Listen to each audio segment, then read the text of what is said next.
Dans ce texte, j'aborde le sujet de l'accent anglais des locuteurs français. Je souligne que chaque langue a ses particularités et que certaines subtilités peuvent être difficiles à apprendre pour certaines personnes. Beaucoup de Français ont des difficultés à maîtriser l'accent anglais, même ceux qui sont considérés comme calés en langue et en vocabulaire anglais.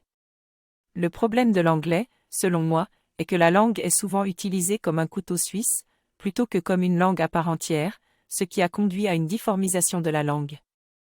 Beaucoup d'étudiants pensent que l'apprentissage de l'anglais sera facile, mais se rendent vite compte de la richesse et de l'intensité de la langue.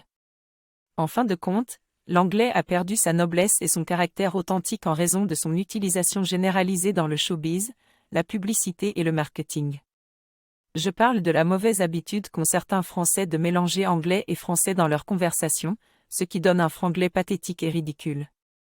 Je m'adresse surtout aux francophones de France, car je sais que les Québécois ont leur propre vocabulaire anglais. J'explique que cette mauvaise habitude est due à la fausse idée que parler anglais est facile et ludique, alors que cela nécessite beaucoup de pratique pour être efficace. Je donne ensuite 10 erreurs à ne pas commettre si l'on veut parler anglais correctement et montrer aux anglophones que l'on prend leur langue au sérieux. J'insiste sur le fait que la langue anglaise est riche et belle, et qu'elle a beaucoup apporté à l'humanité au fil des siècles.